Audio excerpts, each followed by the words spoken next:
It is my honor to introduce our chief guest, Honorable Dr. Justice S. Vimala, former Judge, High Court of Madras.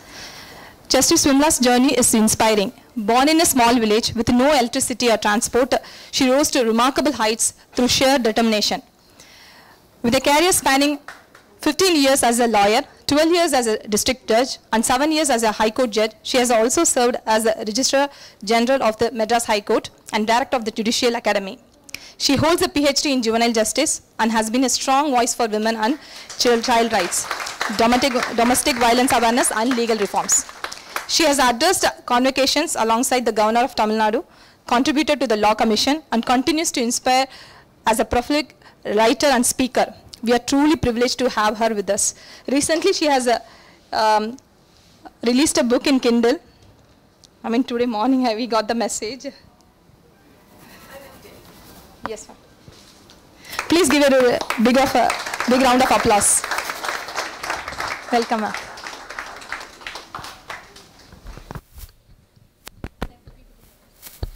Speaker பாஸ்கரனை அவர்களை வருக வருக என்று வரவேற்கின்றோம். திருச்சியிலிருந்தும் கோயம்புத்தூரிலிருந்தும் நம் இயக்கத்திற்கு வந்து பெருமை சேர்த்திருக்கின்ற ஆறுமுகம் அவர்களையும் கோயம்புத்தூர் சுபாஷ் அவர்களுக்கும் நம்முடைய பாராட்டுதல்களை தெரிவிப்போம். நீங்கள் பாராட்டு தெரிவிக்கணும்னா எப்படி தெரியுமா? இங்கே ஒரு எஸ்ஐயை பற்றி பேசிகிட்டு இருக்கும்போது இங்கேருந்து ரோட்டரி மெம்பர் ஒருத்தர் எந்திரிச்சு போய் கை கொடுத்துட்டு வந்தார். அப்படி கை தட்டணும்.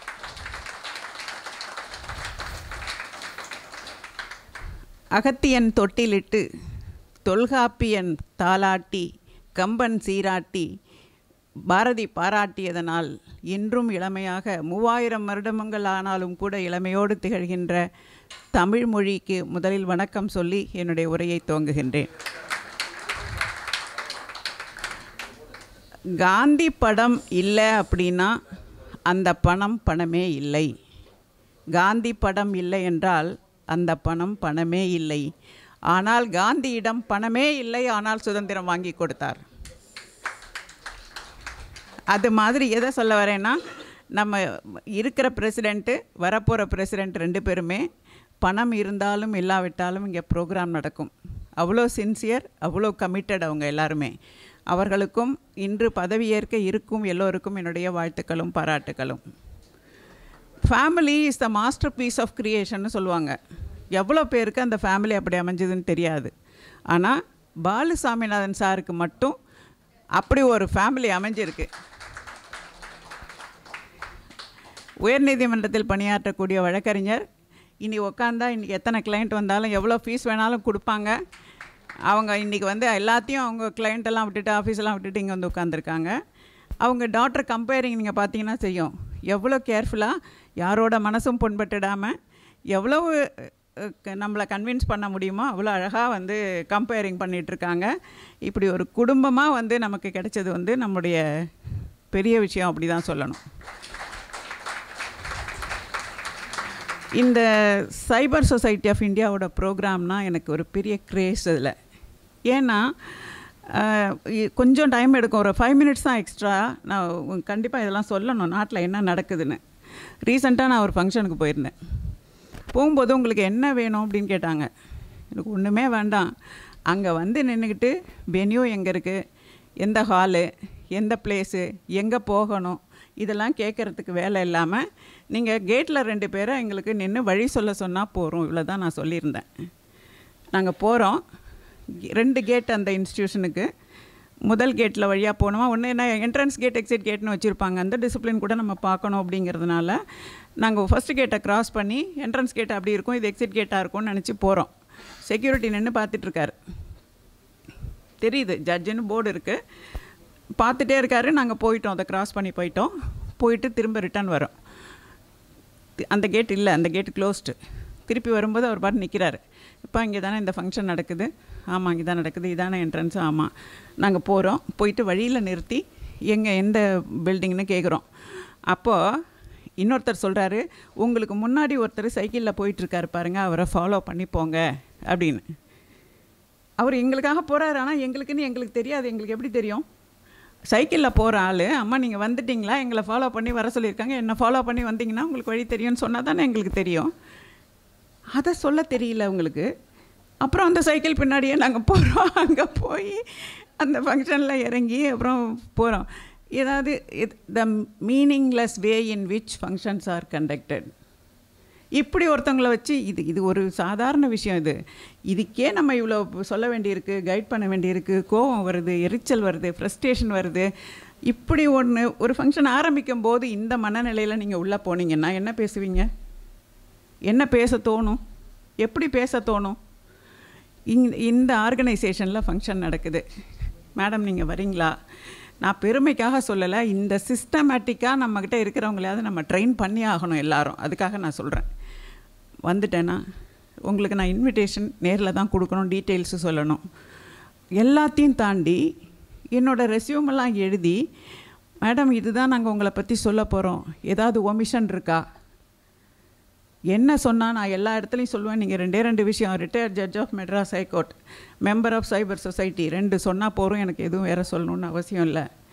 பட் இந்த புக்கு ஏன் சொல்கிறேன் அப்படின்னா, எதுக்காக நான் சொல்லணும்னு ஆசைப்பட்டேன் அப்படின்னா, எழுதியிருக்கிற book prompt love between arbitration and artificial intelligence. இதான் டாபிக் நான் எழுதியிருக்கிறதுக்கு. நான் ரிட்டையர் ஆகி 6 வருஷம் ஆகுது. எதுக்காக நான் இதை சொல்கிறேன்னா, ஆர்பிட்ரேஷன் ஐ எம் ஃபெமிலியர், நான் ஆர்பிட்ரேஷன் பண்ணிகிட்ருக்கேன். அதில் இந்த ஆர்டிஃபிஷியல் இன்டெலிஜென்ஸ், இப்போ artificial intelligence is equal to independence. இனிமேல் நம்ம சுதந்திரமாக இந்த நாட்டில் இருக்க போகிறோமா? சஸ்டைனபிள் டெவலப்மெண்ட்டு பற்றி வேர்ல்டு பேசிகிட்டு இருக்கும்போது இந்த வேர்ல்டில் இந்தியா பேர் சொல்ல போகுதா அப்படின்னா, அதனோட deciding factor is artificial intelligence. A procedural companion to harmonise justice with technology. Technology வந்த பிறகு இந்த ஆர்டிஃபிஷியல் இன்டெலிஜென்ஸ் எப்படி ஹார்மனைஸ் பண்ண போகுது, ஜஸ்டிஸ் எப்படி பிரிட்ஜ் பண்ண போகுது அப்படிங்கிறது தான் ஒரு டாபிக். நான் அதையும் ஏன் சொல்கிறேன் இங்கேன்னா, இவ்வளோ பேர் எக்ஸ்பர்ட்ஸ் ஃப்ரம் வேரியஸ் ஃபீல்டு எல்லாருமே இங்கே இருக்கீங்க. நாங்கள் நிறையா ட்ரைனிங், எனக்கு எப்படி ஆர்டிஃபிஷியல் இன்டெலிஜென்ஸ் தெரியும், நான் எங்கேயாவது இங்கே கோர்ஸ் எதுவும் சேர்ந்து படிக்கலை. பட் அப்பப்போ ட்ரைனிங் ப்ரோக்ராம் நடத்துகிறாங்க. எல்லாம் வி சீ த இன்விடேஷன் இந்த நெட்லலாம் பார்க்குறோம். பார்த்துட்டு நாங்கள் அதை ஜாயின் பண்ணுறோம். அதில் அப்படிங்கும்போது அதில் விளம்பரம் வரும்போது ஒரு மாதிரி வருது, விளம்பரத்தில் 2 வேர்டை கேட்சியாக போடுறாங்க. ஓ நல்லாயிருக்கும் போல இருக்கேன்னு ஜாயின் பண்ணுறோம். ஜாயின் பண்ண பிறகு நடக்கிற ப்ரோக்ராம் எல்லாம் வேறு மாதிரி இருக்குது. அதில் ஒரு விஷயமும் இல்லை, நம்மளால் டைம் வேஸ்ட் பண்ண முடியல. இப்போ இவ்வளோ எக்ஸ்பர்ட்ஸ் இருக்கிற இந்த இடத்துல இதை ஒரு அகாடமி ஆக்கி ஒரு ட்ரைனிங் ப்ரோக்ராமை யாரும் வரட்டும், இல்லை ஆன்லைன்லேயே நம்ம நடத்தலாம். ஃபிசிக்கலாக வர்றது தான் எல்லாருக்கும் கஷ்டமாக இருக்குது. ஆன்லைன் ட்ரைனிங் ப்ரோக்ராம் நடத்தணுங்கிறத என்னுடைய கோரிக்கையாக நான் இங்கு வைக்கிறேன். நிறையா பேரை நம்ம நல்லா உருவாக்க முடியும். அதனால் இந்த அடல்ட் லேர்னிங்கிறது கொஞ்சம் கஷ்டம்தான். ஜுடிஷியல் அகாடமி டைரக்டராக இருந்தேன் நான். ஜுடிஷியல் அகாடமினா எங்களுடைய நீதிபதிகளுக்கான பயிலரங்கம் அப்படின்னு சொல்லுவோம் அதை நாங்கள். அதுக்கு வரும்போது எப்பயுமே ட்ரைனிங் ப்ரோக்ராம் கம்யூனிகேஷன் போச்சுன்னா, லீவில் இருந்த எல்லாம் பணியில் இருக்கிற ஜட்ஜஸ் எல்லாம் சாட்டர்டே சண்டேல தான் நடத்த முடியும். சாட்டர்டே சண்டே வந்தால் எல்லாம் லீவ் போட்டு போயிடுவாங்க, வரமாட்டாங்க. ஏன்னா அங்கே உட்காந்தோடனே பாருங்கள் ஜட்ஜு வராங்க அப்படின்னு சொன்னால் அவங்களுக்கு இருக்கிற எனர்ஜி பூரா போயிடும். அப்படியே பேசாமல் உட்காந்து ஊமா மாதிரி உட்காந்து எவ்வளோ நேரம் உட்காந்துருக்க முடியும்? உங்களால் உட்காந்துருக்க முடியாது. அதனால் நான் போன பிறகு ஃபஸ்ட்டு சொன்னது அவங்கக்கிட்ட 2 விஷயம். அதில் முதல்ல சொன்னது open your mind, open your mouth. This is the first thing I want. இது 2ம் இல்லாமல் ஒரு ப்ரோக்ராமும் சக்ஸஸ் ஆக முடியாது. இவ்வளோ தான். 2வது, the more you learn the more you realise how much you did not learn. எப்போது உங்களுக்கு தெரியும்னா, நிறைய கற்றுக்க தான், ஓ இவ்வளோ விஷயம் இருக்குது, இதெல்லாம் தெரியாமல் நான் வாழ்ந்திருக்கேனா நாட்டில், இதெல்லாம் தெரியாமல் நான் இருந்திருக்கேனா, ஐயோ இவ்வளோ தெரியலையே நமக்கு அப்படிங்கிறது தோணும். The more you learn more you realise how much you did not learn. இதை சொல்ல அந்த லீவெல்லாம் குறைஞ்சி, நான் வரேன் ட்ரைனிங்க்கு, நீ வரேன் ட்ரைனிங்க்குன்னு அப்புறம் எல்லாருமா போட்டி போட்டு கற்றுக்கிட்ட இடம் அந்த ஜுடிஷியல் அகாடமி. அதில் மாதிரிலாம் அகாடமிக் இன்ட்ரெஸ்ட் இருந்ததுனால தான் தொடர்ந்து நாங்கள் இன்றைக்கி இந்த சைபர் சொசைட்டி ப்ரோக்ராம்ஸ்க்கெல்லாம் வரணும்னு யோசிக்கிறோம். இப்போ இந்த டாபிக் யார் செலக்ட் பண்ணாங்கன்னு எனக்கு தெரியாது. பட் இந்த டாப்பிக்கை செலக்ட் பண்ணவங்களுக்கு ஒரு ஸ்பெஷலாக ஒரு பாராட்டு தெரிவிக்கணும். ஏன் சொல்கிறேன் அப்படின்னா, மிரரிங். ஏன் இந்த இடத்துல மிரருக்கு என்ன சம்மந்தம்? மிரரிங்கிற டெர்மினாலஜி ஏன் இங்கே வருது? மிரருக்கு நமக்கு எல்லாருக்கும் மிரர் பிடிக்கும் தானே? ஏன் பிடிக்கும்? நம்மளை அப்படி காட்டும். நமக்கு எப்படி இருந்தாலும் காக்கைக்கும் தன் குஞ்சு பொன் குஞ்சுன்னு சொன்னால நமக்கு எப்படி இருந்தாலும் நம்ம அழகாக இருக்கோன்னு தோணும். கண்ணாடி நம்மளை அழகாக காட்டுதுன்னு தோணும். அது ஒரு சந்தோஷம். அப்படி நம்ம பார்த்துட்டு வருவோம். இப்போ இந்த சைபர் கிரைம் சைபர் செக்யூரிட்டி எதை பற்றி நம்ம பேசணும் அப்படின்னாலும், இது ஒரு சின்ன கதை சொல்கிறேன் உங்களுக்கு. எல்லாமே கதை தான் சொல்ல போகிறேன். நான் ஒன்றும் இன்றைக்கி சண்டே இல்லையா, நான் முதல்ல ப்ரிப்பேர் பண்ணதெல்லாம் வேறு. அப்புறம் பார்த்தேன் இது ஒரு சண்டே, அதனால் இவங்களுக்கு கொஞ்சம் லைட்டாக தான் எடுத்துகிட்டு போகணும், சீரியஸாக இந்த டாபிக் எடுத்துகிட்டு போகக்கூடாது அப்படின்ட்டு நான் நிறையாலாம் பேச போகிறதில்ல சப்ஜெக்ட் பற்றி. சப்ஜெக்ட் எக்ஸ்பர்ட் இங்கே இருக்கார், சார் இருக்கார், அவர் பேச போகிறாரு. நான் ஜஸ்ட் ஒரு அவுட்லைன் தான் உங்களுக்கு சொல்ல போகிறேன். ஒரு கடலில் 2 மீன் நீந்திட்டு இருந்தது, அம்மா மீனும் குட்டி மீனும். குட்டி மீன் கேட்டது அம்மா கிட்ட, ஏம்மா தண்ணின்னு சொல்கிறாங்களே, அது என்னன்னே எனக்கு தெரியலையே, அது என்னது அது தண்ணி அப்படின்னு கேட்டது. அம்மா சொல்லிச்சு, இப்போ எந்த இடத்துல இருந்துக்கிட்டு நீ தண்ணியை பற்றி கேட்குற, உனக்கு என்ன புத்தி இல்லையா? நீ நீந்திட்டு இருக்கியே, இந்த இடம்தான் குளம், அதுதான் தண்ணி, கடல் அதுதான் தண்ணி அப்படின்னு சொல்லிச்சு. இல்லை நீ எனக்கு சரியாகவே சொல்லித்தரல, எனக்கு பிடிக்கல நீ சொல்கிறது, நான் வேறு யார்கிட்ட கேட்டுக்கிறேன் போ அப்படின்னு சொல்லிவிட்டு அது அடுத்த இடத்துல போய் எல்லாரையும் கேட்டுக்கிட்டே இருந்தது. கடைசியாக ஒரு சுறா மீன் வந்தது. அதுக்கிட்ட, இப்போ தண்ணின்னு சொல்கிறாங்களே, என்னப்பா எனக்கு கொஞ்சம் புரிகிற மாதிரி ஏதாவது சிம்பிளாக சொல்லி கொடுங்களேன் எனக்கு அப்படின்னு போய் கேட்டுதான்.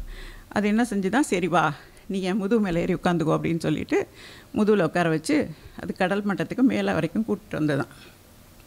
கடல் மட்டத்துக்கு மேலே போயிட்டு அப்படியே ஒரு துள்ளி, ஒரு செகண்ட் துள்ளி அப்படியே குதித்து திருப்பியும் கடலுக்கு வந்துடுச்சு. அந்த துள்ளி குதித்து கடலுக்கு உள்ளே வந்துட்டு அந்த குட்டி மீன்கிட்ட கேட்டுது, இப்போ நான் ஒரு கேள்வி கேட்குறேன், நீ எனக்கு பதில் சொல்கிறியா? நான் ஆமாம் சொல்லு அப்படின்னு. அப்போ என்ன சொல்லிச்சான் இது, இப்போ உனக்கு தண்ணினா என்ன நீ சொல்லுவியா எனக்கு அப்படின்னு. நான் கண்டிப்பாக சொல்லுவேனே. தண்ணினா நம்ம தண்ணியை விட்டு வெளியில் போனால் நம்ம உயிரோடையே இருக்க மாட்டோம். நம்ம உயிர் வாழறதுக்கு முக்கியமான இடம் தண்ணி. நம்ம பிறந்த இடம் தண்ணி, வளர்ந்த இடம் தண்ணி, நம்மளை வளர்க்குற இடம் தண்ணி அப்படின்னு எனக்கு இப்போ நல்லா புரிஞ்சுது அப்படின்னு. என்னன்னா, நம்ம வாழ்க்கையில் பிரச்சனைகள் வராமல் சுகமாக இருக்கிற வரைக்கும், பிரச்சனைகள் இல்லாமல் இருக்கிற வரைக்கும் நமக்கு எதுவுமே தேவையில்லை, எதுவுமே நம்ம தெரிஞ்சுக்க மாட்டோம். பட் பிரச்சனைன்னு வந்தால் தான், அது கடல் தண்ணியை தாண்டி இந்த ஒரு நிமிஷம் துள்ளி குதித்த நேரத்தில் தண்ணி இல்லாமல் இருந்ததுக்கு வெளிக்காற்று தான், தண்ணி கிடையாது. வெளிக்காற்று வரும்போது தான் அது மூச்சுக்கு திணறல் வந்தது. அப்போ தான் அதுக்கு புரிஞ்சுது தண்ணின்னா என்னன்னு.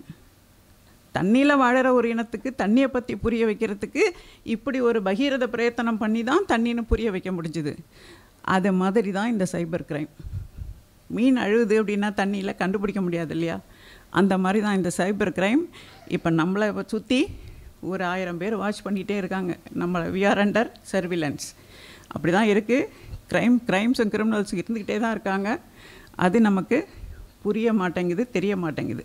அதுக்கு தான் இன்றைக்கி ஒரு அவேர்னஸ் ப்ரோக்ராம் இந்த மாதிரி நடத்திக்கிட்டே இருக்காங்க. இந்த ஆர்கனைசேஷன் நடத்துகிற மாதிரி அர்த்தமுள்ள ஒரு ப்ரோக்ராம் எல்லாம் நான் நிறைய இடத்துல பார்த்ததில்லை. அது மீட்டிங் தான் நிறையா நடக்கும். ஆனால் இங்கே தான் நமக்கு சின்சியராக நம்ம சேஃபாக இருக்கணும் அப்படிங்கிறத நமக்கு சொல்லிக் கொடுக்கறதுக்கான ஒரு நிகழ்ச்சியாக இது இருக்குது. இந்த நிகழ்ச்சி ரொம்ப அழகாக சார் பேசுவாங்கன்னு சார் ரொம்ப நாளாக சொல்லிகிட்டு இருக்காங்க. We are very interested in hearing him தான். ஜஸ்ட் ஒரு அவுட்லைன் மட்டும் பார்ப்போம். நமக்கு எந்த அளவுக்கு அவேர்னஸ் இருக்குது, நமக்கு ஏன் அவேர்னஸ் வேணும், எந்த அளவுக்கு அவேர்னஸ் நமக்கு தேவையாக இருக்குது, அதை மட்டும்தான் நம்ம இப்போ பார்க்க போகிறோம். இந்த ஜோக்கை யார் எக்ஸ்பிளைன் பண்ணுவீங்க? எக்ஸ்பிளைன் பண்ண வேண்டிய தேவையில்லை. இருந்தாலும் யாராவது ஒரு ஸ்டூடெண்ட் எக்ஸ்பிளைன் பண்ணுங்கள் பார்க்கலாம்.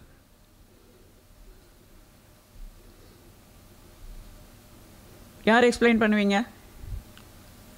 இவ்வளோ பேர் நிறையா ஸ்டூடெண்ட்ஸ் பார்க்குறேனே நாங்களாம் இல்லைன்னா ஸ்டூடெண்ட் ஆகிடுவோம். திருப்பியும் நாங்கள் சொல்கிறது தான் நீங்கள் கேட்கணும். சொல்லுங்கள், யாராவது ஒருத்தங்க வாங்க, எல்லோரும் பேசுவோம்.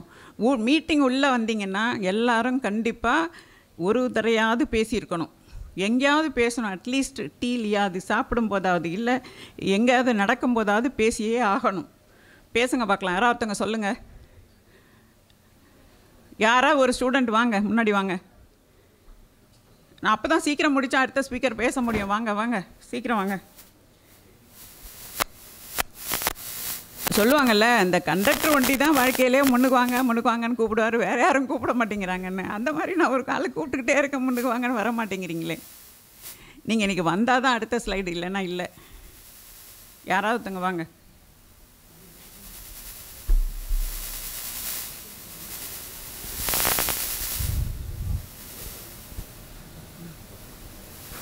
யார் வேணாலும் வரலாம்.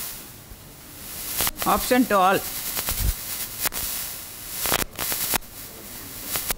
S, welcome.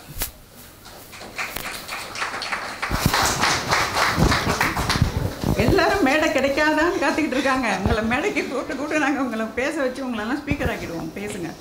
சாரி, எனக்கு அங்கே தூரத்தில் இருந்து எனக்கு தெரியல. So I let me read and then I will explain you. அப்படியே ரீட் பண்ணுங்க, அப்படியே புரிஞ்சுடும் எல்லாரும். Okay. Why did the hacker break up with his girlfriend? She just didn't trust his password of love. He kept changing them every time.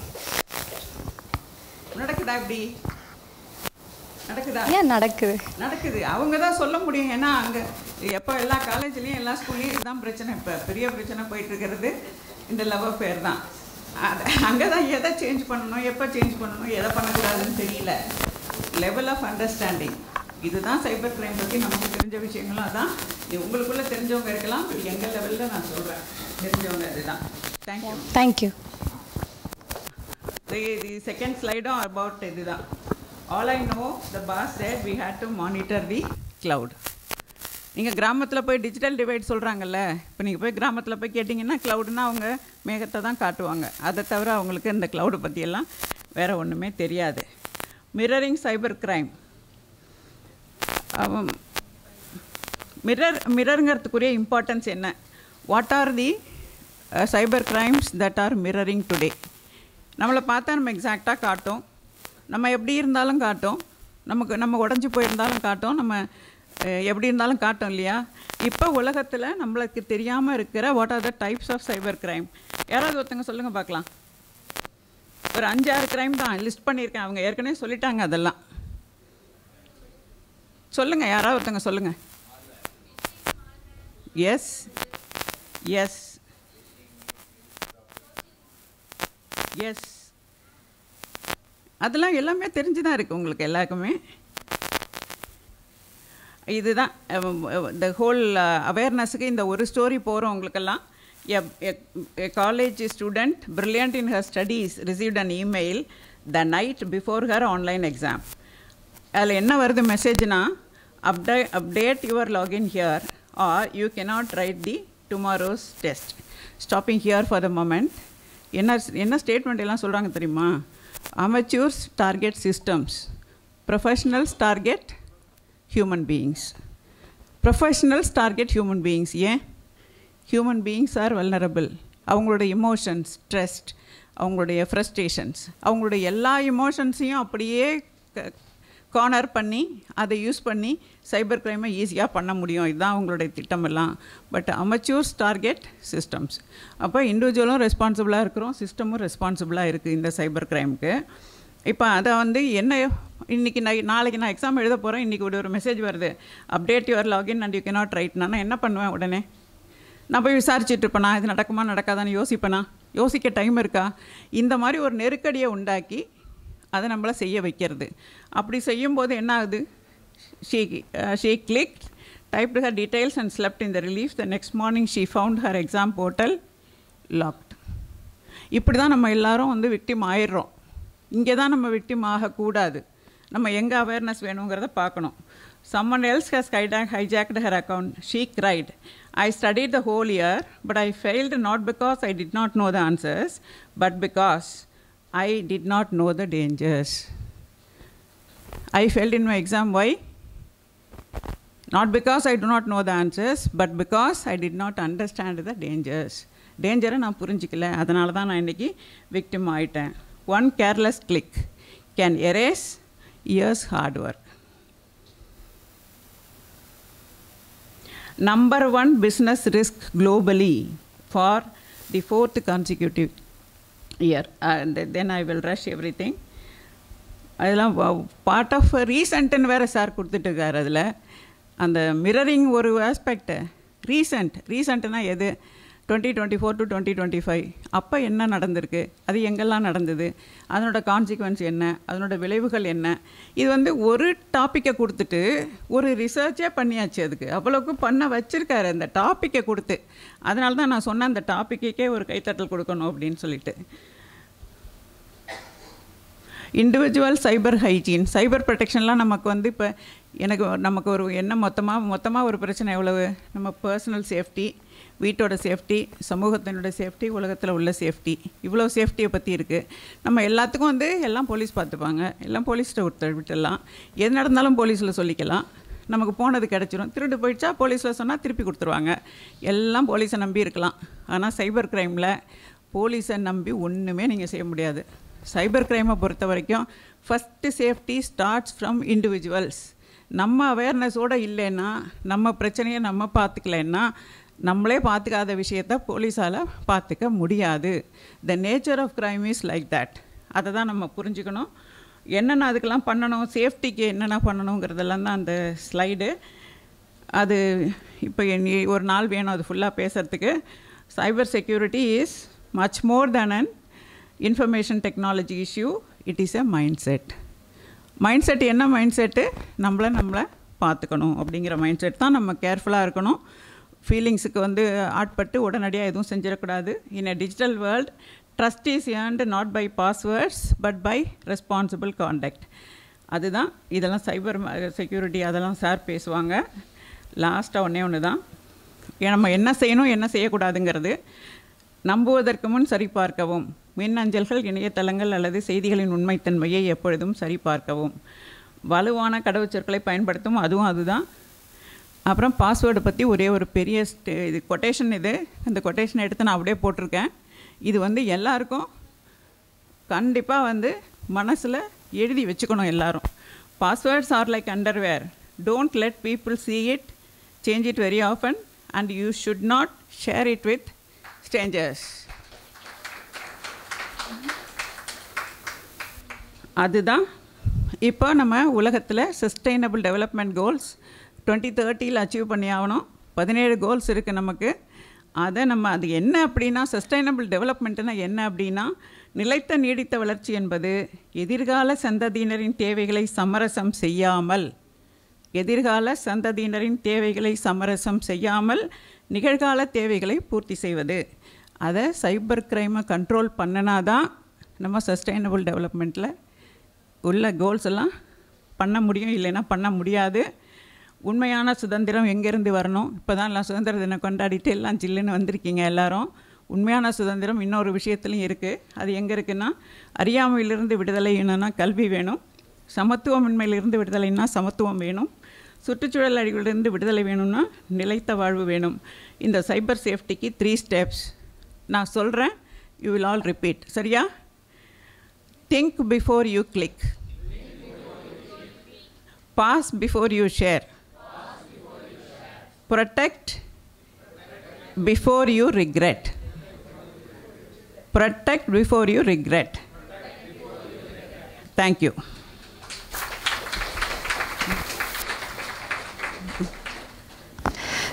Thank you ma'am for that wonderful speech. I think நம்ம எல்லாருமே என்ன சில points note பண்ணேன், but எல்லா பாயிண்ட்ஸுமே ரொம்ப valuable points. ஒன்று வந்து request to the news IC members, யார் இன்றைக்கி டேக் ஓவர் பண்ண போகிறாங்களோ, ஆன்லைன் கோர்ஸ் ட்ரைனிங் சொல்லியிருக்காங்க. I think it's a very very good thoughts. அதை வந்து இம்ப்ளிமெண்ட் பண்ணணும். Open our mind, open our mouth. இன்றைக்கி செஷன் ஃபூரும் இதான் நம்ம வந்து எக்ஸ்பெக்ட் பண்ணுறோம். அதுக்கப்புறம் இது சூப்பராக இருந்தது ma'am. Amateur target system, professional target human beings. இது ஏன் சொல்கிறேன்னா, எங்கள் இப்போ எல்லா ஆப்ஸ் நம்ம பார்த்துட்ருக்கோம், எல்லா பேங்க் ஆப்ஸ், எல்லா ஆப்ஸும் வந்து எங்கள் இதில் எப்படின்னா, நாங்கள் வந்து டெலிவரி போகிறதுக்கு முன்னாடி வீடு சாஸ்ட்னு ஒன்று இருக்கும், டாஸ்ட்னு ஒன்று இருக்கும், விஏபிடின்னு ஒன்று இருக்கும். ஒவ்வொரு செக்யூரிட்டி டெஸ்டிங் பயங்கரமாக இருக்கும். ஒரு ஃபீச்சர் கூட நம்ம வந்து ப்ரொடக்ஷன் போகிறதுக்குள்ளே lot of testing is happening. Okay, எப்படிலாம் வந்து அட்டாக் பண்ணுவாங்க அப்படின்னு சொல்லிட்டு இது பண்ணுறோம். ஆனால் பார்த்தீங்கன்னா அவங்க வந்து சைலண்ட்டாக ஃப்ரண்ட் எண்டில் வந்து உங்கள் ஓடிபியை வாங்கிட்டு அவங்க பாட்டுக்கு கிராக் பண்ணிட்டு போயிடுறாங்க. So professional target human being ரொம்ப சூப்பராக இருந்தது. Big round of applause please. Thank you ma'am. Tea break.